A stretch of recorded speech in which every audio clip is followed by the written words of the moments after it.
Okay, so thanks everyone for coming. We had about 20 people. This is great. I think we had about 20 last time. Um, the aquarium hobby started as a fish show hobby, especially with goldfish. And when the hobby came back, it was very important. So it's good that the Keystone Clash keeps this alive. I'm Ted Coletti from the Skylands Aquarium Club, also member of North Jersey Aquarium Society and Bucks County Aquarium Society. Sue? I am in Skylands Aquarium as well with Ted, and then also in Bucks County. I don't think I'm current in my CCY membership. Shame on me, but I was a member. And there are Sue and I. Sue and I judge every month at my club's bowl show, and we've been judging at the Keystone Clash a few years. I've been judging for about 20 years.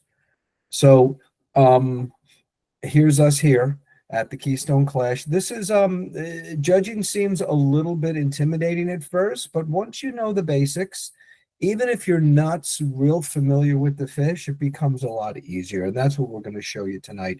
And there's me with my goofy magnifying glasses. The chicks really dig that, by the way. I mean, Jody P is on the line here. She's all excited watching me judge fish there, probably, right, Sue? I mean, that is so cool, isn't it? I'm gonna no comment.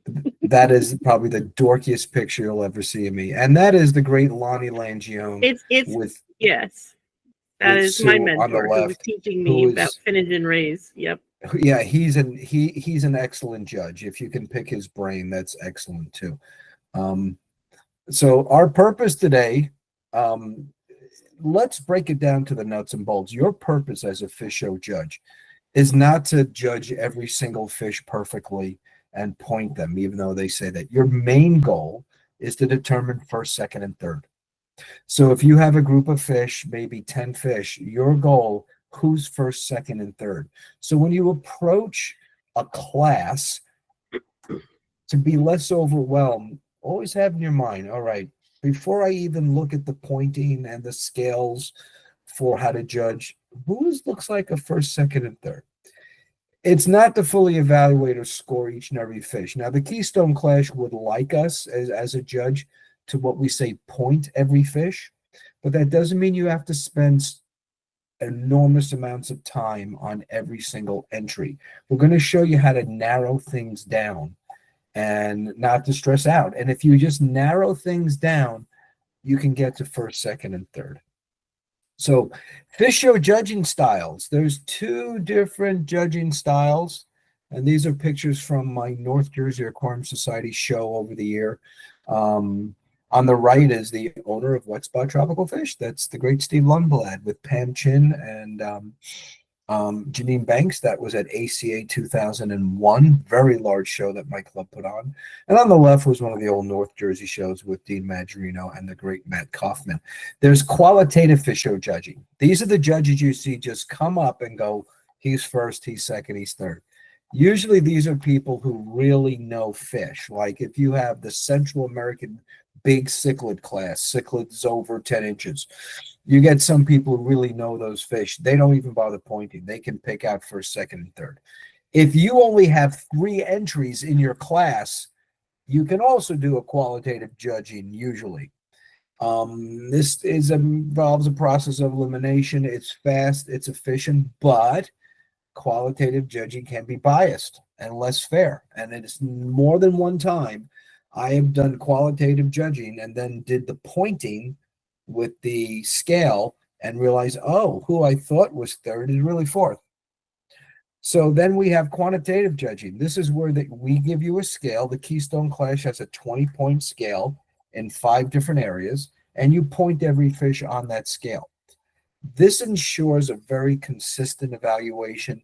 It helps a lot when you have fish that are very similar in quality. It's a slower process though. And if you have a lot of entries, like I had 40 entries a couple of years ago at the Clash, it's a much slower process. So it's not necessary with every fish. What we usually do is when I approach a class, I'll do a qualitative inspection first. So I say, all right, who's looking like first, second, and third? Which fish is really bad that I can eliminate without even pointing? and then I'll do quantitative. Sue, do you have any comments about these two different styles or some things that you want to bring up here? No, I mean, qualitative is more of my initial inspection because I can immediately rule out based on one of the characteristics, whether it be really damaged fans or a small body, based on full size, which we'll get into. But quantitative is ultimately the best way. And to your point, who you think was going to be the best isn't always the best once you point them out. And it is a lot less biased. Yeah, so sometimes doing a qualitative assessment to take out the fish candidates that are not going to be first, second, and third. I usually have a pencil with me, and I'll put an X on the label on the tank because I know that fish is not going to be first, second, or third. They can't be. They'll have an X, and then I'll point them if I have time at the end. But then I'll go to the quantitative assessment, and all the fish who are left, who are candidates, get pointed. And that's my hybrid approach. So a three-step approach, that's a nice Lulupai from the ACA show in 2001. Wow, that was a beautiful fish, my God.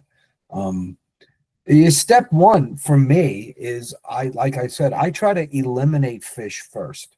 Rather than be overwhelmed, I look up at my class and all the entries. Who can I eliminate as not first, second, or third? And then I can go back to them later and point them if I have time. Those are, and these are people, if you're on a 20-point scale, fish that are going to be pointed 1 to 10 on a 20-point scale in any of the categories, they're not going to make first, second, and third. Unless it's if there's only 3 entries in the whole class. If there's a lot of entries, that's one way to eliminate them. A big one, if the fish are undersized, if their deportment, if they're not swimming. Remember, this is a fish show. Just like in a dog show, the fish have to be swimming and show deportment. That's one of the categories. If they're not showing good deportment, I don't care how good a specimen they are, they're not going to make first, second, and third. And we will go over this. Poor health is another issue. Some fish just don't transport well. So when they get to the show, they're not going to be in the first, second, or third. And then step 2, visually select your first, second, and third place candidates. Usually it's any fish that are left over, right? But there might be some that are not first, second, and third, but you can eliminate them. And then you point any candidates left. Now, the Keystone Clash wants us to point all the fish, but you can do that quickly for the ones that don't make first, second, and third. In my opinion, I don't care. I generally don't point fish that don't make it, but I do put a note on why they could not be first, second, or third. And that feedback sometimes is important to the people who are showing the fish. Sue, anything on your end? That last point was the best point, where anybody who's ruled out, people, they may be new to showing fish. And unfortunately, sometimes the fish is perfect, but then when it arrives, whether it's transferring into the tank or maybe they crash into it when they spook, they can lose points just for damage. So, if you're just giving the feedback to the person, they'll understand, was it just, if you've got a cichlid that's supposed to max out at 8 inches and it's only 5 inches, and there's other larger ones, then they can understand that this is a fish that they can grow out a little more and bring back in another year. But, it's just size. But if it's more of a scale issue where, like the scales are all crooked, that may not be something they want to show again. So the feedback is really excellent for the people entering, just so that they know better what to select for the following year. Right. Ted, you hit the nail on the head perfectly, and I appreciate it. Like you said, get those first 3 that you're going to focus on, and a real quick. Don't spend a lot of time on pointing the rest, and some feedback. That's absolutely perfect. Yeah. I mean, we still have to point them, as Scotty said, but you don't have to deliberate about the other ones that are on first, second, and third. And I think we all agree some written feedback on why you didn't make first, second, and third, I think is always helpful. Put a few notes there. And like, Sue had said, hey, this is a nice fish. Bring it back next year when it's like a bit larger, because you don't want to discourage people. We want to be nice.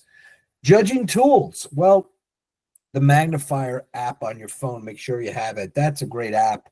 I don't have to use a magnifying glass. I have glasses that I use to get close to fish, that I wear sometimes in certain situations, but I'm using the magnifier tool more. Scotty's going to provide us with a little straw, and use the straw because you want to move the fish around a bit to inspect its scales in the tank. Good flashlight. Last year, the flashlights, the batteries weren't that good. Scotty's going to get us flashlights and check the batteries are fresh. That's real. Thank you, brand new Scotty. pen lights. I got brand new pen lights and batteries for the flashlights that we have, and I did get the rulers in as well. Yes, so the rulers is something I asked for this year, a flat ruler, because you want to sometimes you're going to be looking on maybe fish base to see what the max size of this fish is. And with the ruler, you can slap it right on the tank and get an idea if it's undersized or oversized if you're not familiar with that class. And Scotty, you got Sue's personal chef and personal assistant, right? Yes, you. All right, good, because she's in the Hamptons now. She has to have stuff like that.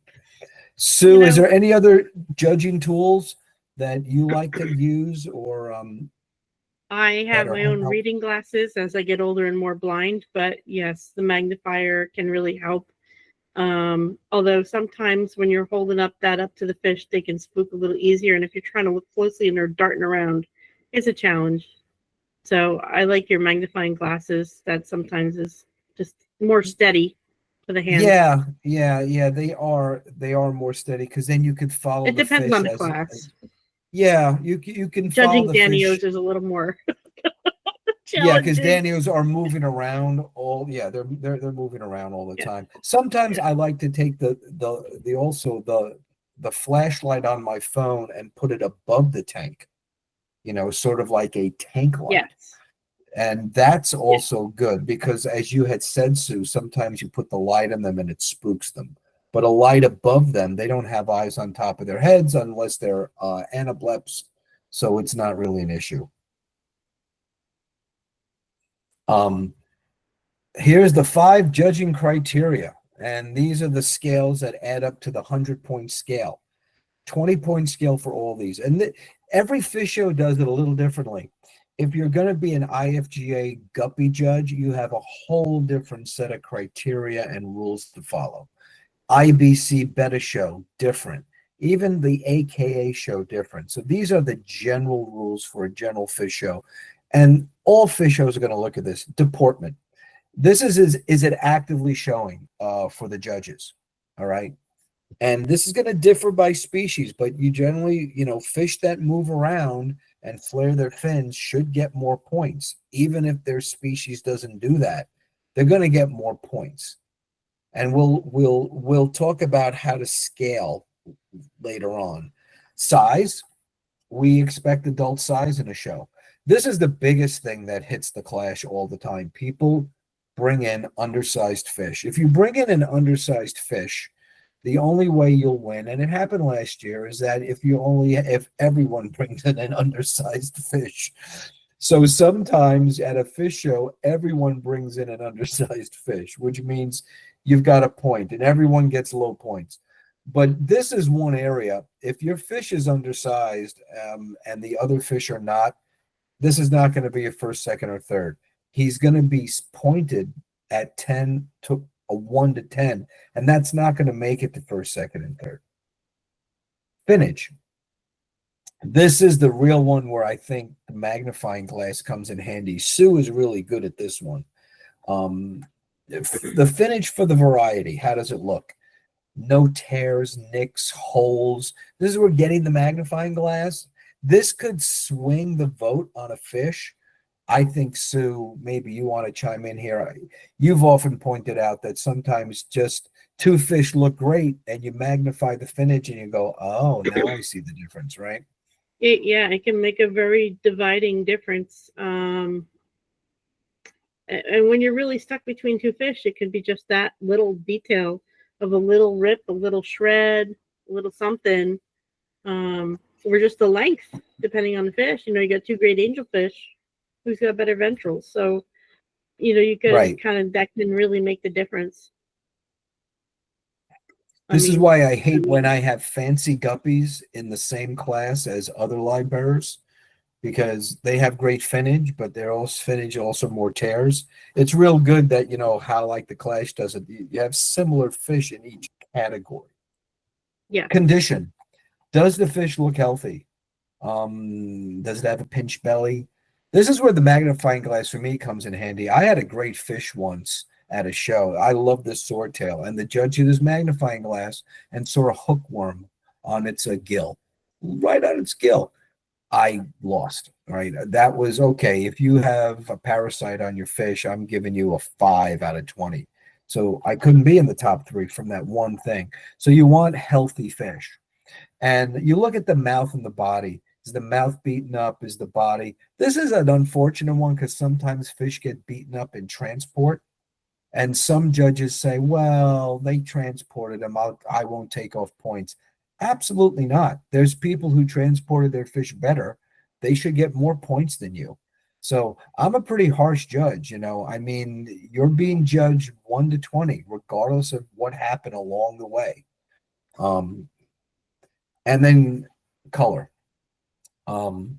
Odessa barbs are a beautiful fish that wash out whenever I bring them to a show. Some fish just don't color well, but you know what? You got to take off points. You can't say, well, it's an Odessa barb, it doesn't color well. No. There's tricks to keep. I'll give you a little trick to make your fish colorful. You add hot water to the tank right before the judge comes. That's one way to color your fish up legally right before they come in. And there's nothing wrong with that. I mean, you're not adding anything, but that's an old trick that show people used to do. But it's the color for its variety. So a fancy red platy should look really red, but a wild platy, their color is going to be more muted. Sue, is there anything before we go into what we are now going to go into each one of these in detail with some visual examples? Sue, is there anything you want to add to these 5 scales that add up to 100 points? No, just that some people were asking in chat about the glass rod, and we don't actually physically poke the fish. It's just to get the fish to move or turn, because we are being fair. You have to judge both sides of the fish, because what happens if one side looks awesome and the other side is missing scales. So it's just to kind of get the fish to turn or move so we can observe it a little better. We're not trying to disrupt. Obviously, deportment is best to observe first, but then move or turn the fish just to see all angles of the fish. And it's not really to do anything other than that. Like he said, you shine the light from above, you can see the sheen on the scales, the iridescence, and some fish are used to lights from above, so it just changes the perspective of what you're looking at. Right. So they're just different ways to view the fish. That's all. And thank you for monitoring the chat. Are there any questions that pertain to what we've seen so far before we go into the 5 different scales that we should address now via chat, or should we go on? Ted and Sue, this is Chris Diaz.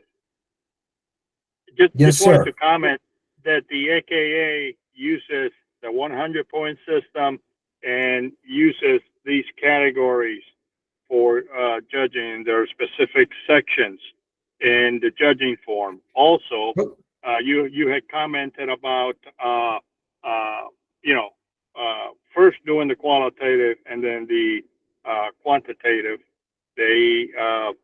That's also done basically the same way.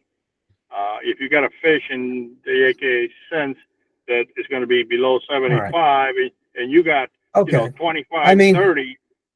We're not too interested right now in discussing how the AKA is doing the judging.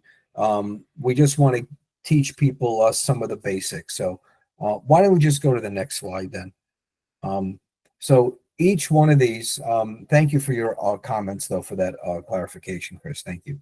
Sure. Each one of these areas at the Clash gets scored 20. And as Chris said, they do something similar at the AKA, which I think is good. Again, these are pretty standard classes across fish shows. So that's where you get the 100 points, 100 possible points. Let's talk about the judging deportment. Actively showing for the judges. So you see this. This was this beautiful striped silver dollar that was at the NEC show that just stayed in the corner. And great fish, beautiful fish, and sometimes a judge may give them a little chance. Like they'll say, okay, let me put a light on top. Let me put a stick in and see if they move. Some judges do that. I generally don't. That's not my style because I think everyone should. That means I have to put a stick in every tank. I like to give, when I walk up to the tank, that's what I want to judge. But it's got to be your style. Um, Actively showing for the judges. So that bristle nose on the right, he's not going to move much. But that doesn't mean you give him a 20. If you have a bristle nose that is bouncing around the bottom, that should be your 20 point or bristle nose. Deportment is an important part of a fish show. Not all fish are showy fish, but they're supposed to be at a fish show. So if you have two bristle nose and one is a little more active than the other, they should get a higher point in this scale. And we'll talk about the scaling in an upcoming slide. Sue, do you want to say anything about deportment? No, I mean, it is a key part of it. Yeah. I sometimes give some leniency to schooling or shoaling fish because when they're so low, their behavior will be different. Yeah, they so are. that's where I give them a little bit of a chance, versus a pleco's used to being alone, a bet is usually used to being alone. Right. But some judges, you see, I see this as a really good criteria for eliminating first, second, and third. If I'm going up to a live bearer class and there's a platy who's sitting in the corner, all right, I might pass on that, but I might take out my swizzle stick, give him a little movement. If he goes back in the corner, he's done. He's not going to be first, second, and third. So sometimes you can give them a chance a bit. It depends on how overwhelmed you are, right? How many species you have. Let's talk about size. Adult size is expected to place in the show. Like I said before, sometimes you may get a category where no one brings in adult fish. My rule of thumb is I reserve 20 points if you're larger than maximum size. I don't give 20 points to the biggest fish. See, that's the thing. Your point scale is not, let me give 20 to the best fish. Your point scale is a standard scale. So FishBase on your phone is a good, decent source, unless you're a specialist in a particular fish class and you have another reference site and you know the sizes. So you can see some of the sizes there. You have your ruler. Wayne Leibel, the late great Wayne Leibel, gave me a great tip. He said, how do you know when to give a fish 20 points? He says, is this the largest example of this fish that you've ever seen? And I'm like, no, it isn't. I'm like, well, then it's not going to get 20 points, right? So sometimes your point of reference is the largest you've ever seen. So so size is something that we also kind of look at. Sue, you want to talk about size at all? Anything here? It's more of a straightforward. Nailed it on the head. You're not gonna, if you have 10 fish, you're not gonna rate the biggest one as 20 points. If that fish is still undersized, it may get the most points, but it's not going to get 20 points. Right. It's not going to get 20. So that's the whole thing. When you look at this 20-point scale, it doesn't mean one of those fish in all these categories has to get 20. It's not relative to your category. It's actually a standard scale. Size is a good way to eliminate fish. If you go into a class and you see a bunch of undersized fish and you have other fish in your class that are not undersized, those guys are not going to make it at first, second, and third. They're just not going to get enough points. If they're undersized, I'm going to give them probably a 5, right? Which means they're never going to be first, second, and third. So it's a good way to eliminate. Let's go to the next one here. Finnage. Yes, go back.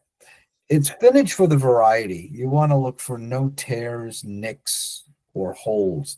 And this could, as Sue had said, this could be a real deciding factor, right? You look at the edge of the finnage. If you look at the dorsal rays on this fish on the left, you'll notice that the 1, 2, 3, the fourth ray, it's got a V split in it. So if another fish doesn't have that, then that's a good deciding factor. So this is where your magnifying glass comes in handy if you don't have good eyes like I do.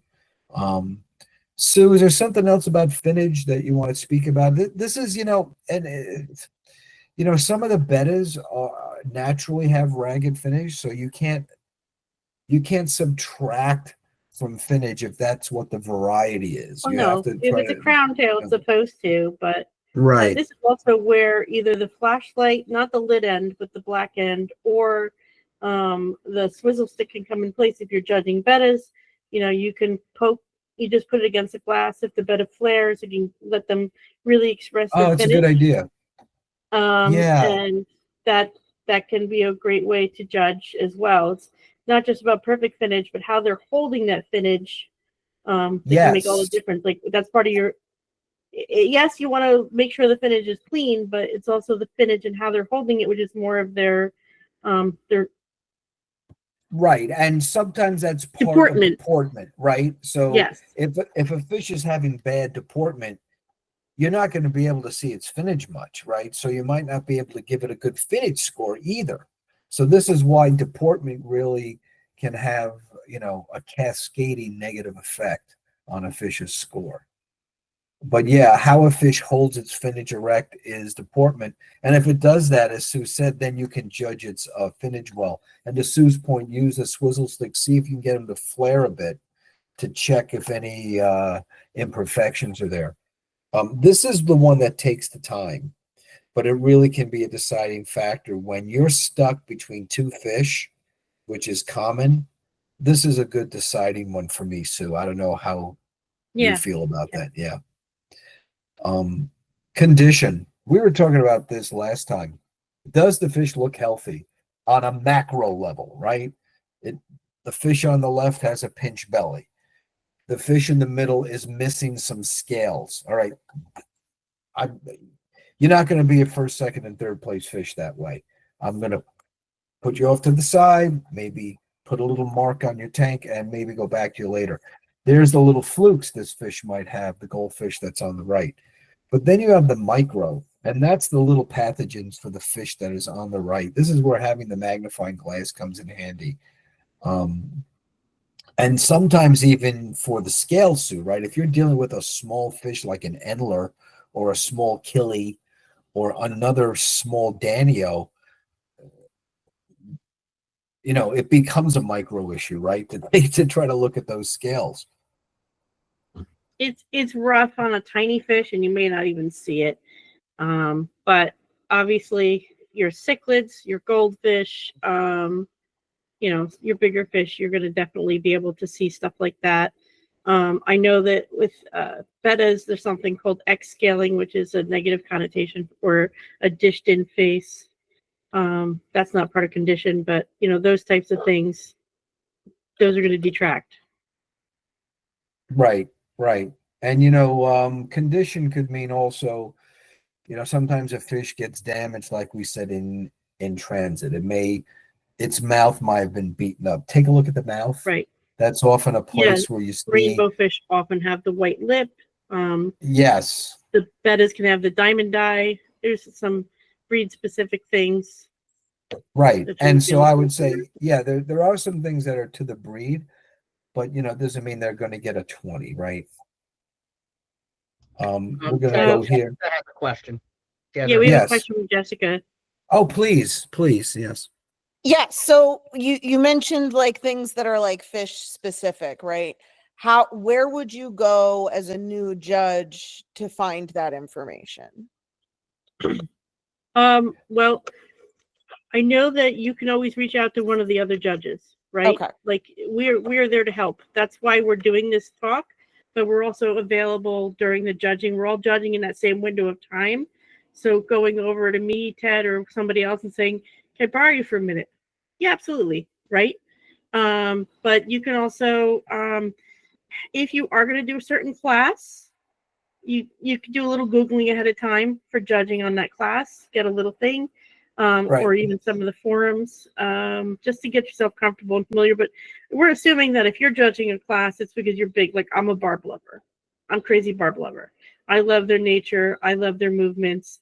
So that helps me with the Yeah. deportment and their health and their natural Correct. things, right? Scotty And is actually I trying know to their match. max sizes. Yeah. Right. But if you I mean, if it comes Scotty. down to something like that, yeah, Yeah. Because bring somebody in or Google, or And that's Google, why whatever we works but for try you to you. know, do Scotty the, is trying to match people to the Yes. fish. and that that's they're why we have the promoting. different classes on the volunteer form, so that we can match you with something that you are familiar with, Yes. and knowledgeable with. Yeah. Yeah, like when I'm Scotty not a asked cichlid me person. to do potentially to do betas, and I'm familiar with the diamond eye, but I'm not familiar with that head one that you mentioned. So I was like, oh wait. Yeah. If you look at some just general beta confirmation, you'll see that if there's a deep dish in the face, or what I Yeah. think is called X scale, where the scales like don't look Mhm. right, they kind of like start to off shift and whatever. If you actually Google it, you'll find it. But you can do a quick Google on bad beta confirmation or something like that. I'll bet you'll find some plenty of stuff. That way you know what you're looking for, right? Yeah.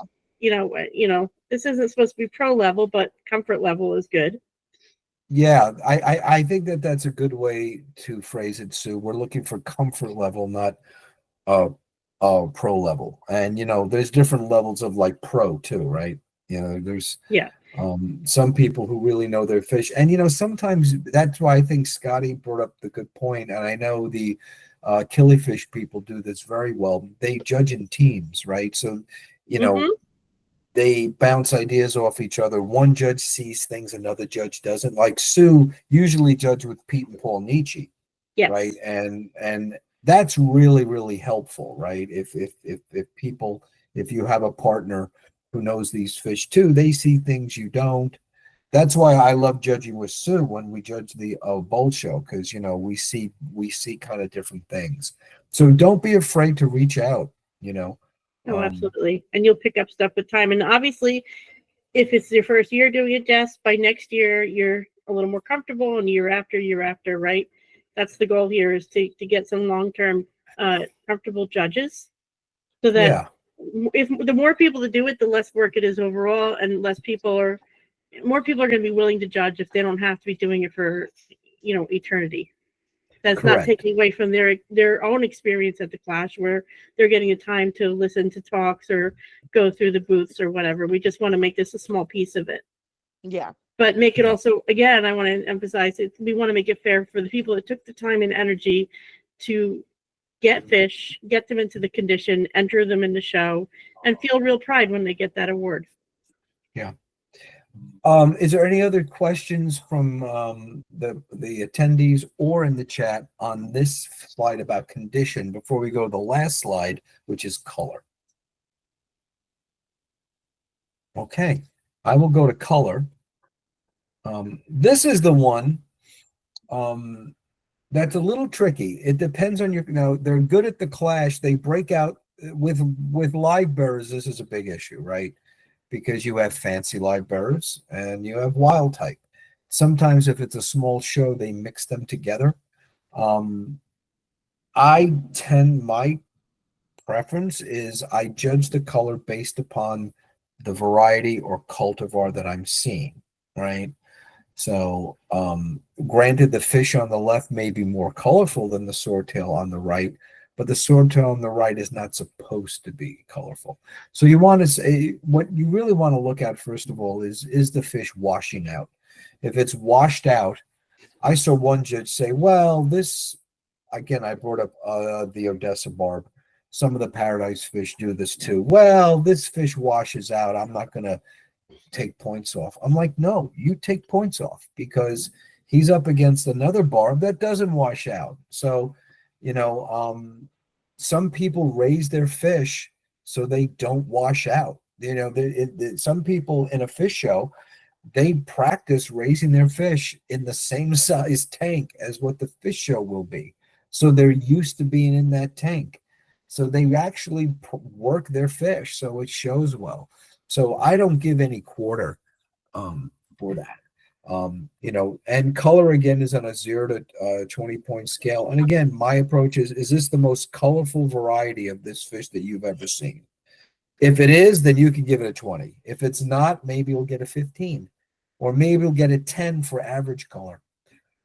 Sue, anything you notice about color that you want to mention?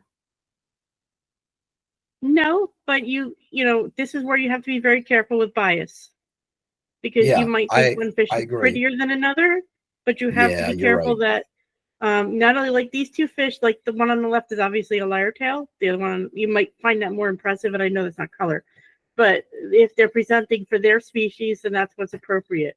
And so color is the same thing. You have to judge that fish within its category of, even within a species, obviously it's different color, right? Does it have great color for that species, that specific cultivar? Yeah, I think that's a very good point, Sue. I'm very glad that you brought that up. You have to check your biases at the door. Some people love yellow fish. Some people might go into a show and their favorite fish is there, or they think it's a fish that needs more attention in the hobby. You have to check all that at the door, and that's where using the scale system, I think, helps a bit too. Try to not be biased, even though you might like personally one fish better than the other. And we get to the scaling. I really think I should have shown this slide first, and I apologize to everyone. You have 20-point scale.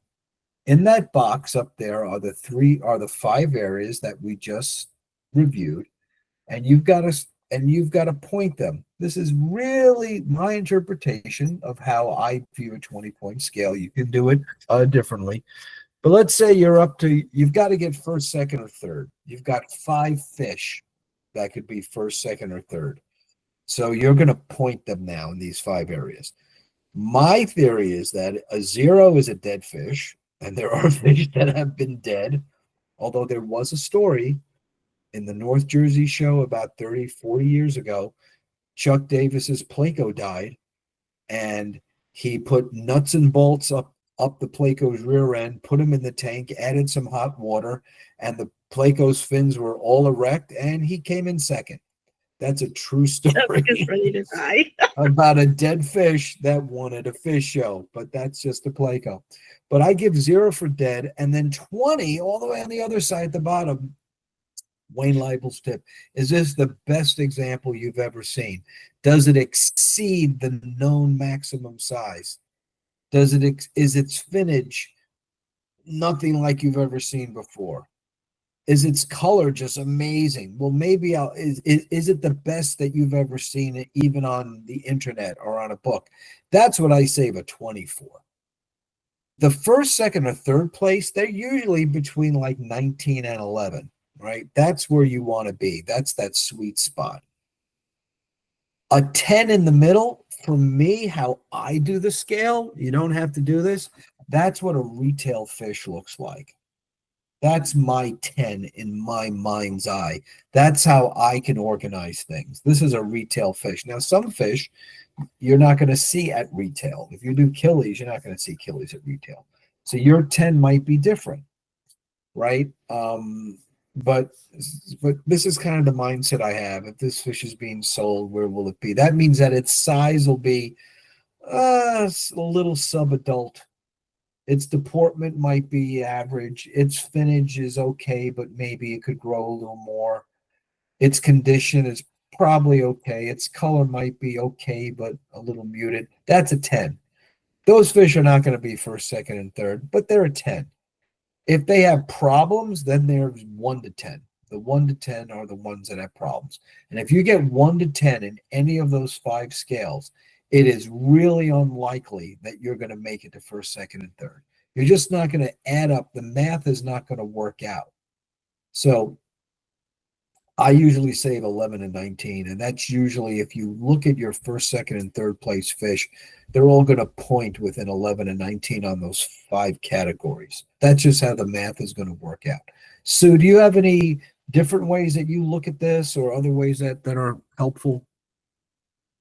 Not really, but I have in the past. I'd say most of my fish that were first through third were 14 and up.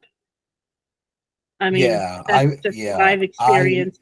11's I on the would lower agree. end, but sometimes Yeah, it's I tight would when you agree. have only a few fish versus a lot of fish.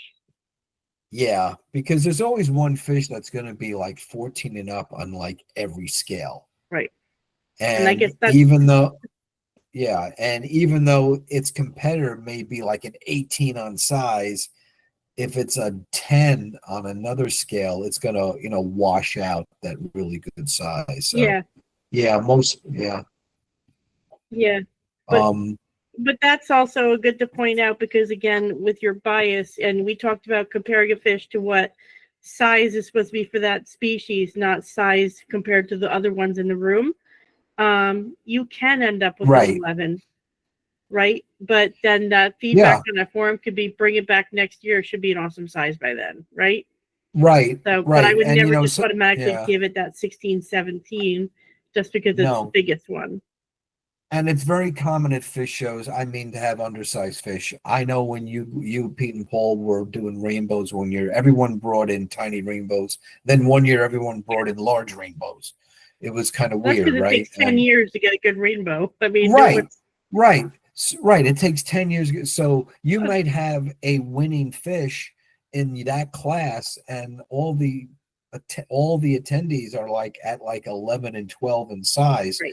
but they're gaining points in the other areas. So it depends on what you encounter. Yeah, some fish take a long time to actually grow. Endler's live bearer class. Oh my God, they all look exactly the same. That's my hell, is to judge the Endler live bearer class. It's like, let me just put them on a dartboard and throw darts at them, and I'll tell you who's first, second, and third. Um, I would love to hear. I think Chris and others, there might be some experienced judges on tonight. Is there anyone who'd like to chime in with some of your thoughts about judging fish besides, because this is just Sue and I's perspective. Any experienced judges want to chime in with some of their tips? Okay. Any questions that are not in the chat? Why don't we do questions that are live first? Anyone want to unmute themselves and ask a question? Okay. Any questions in chat, Sue?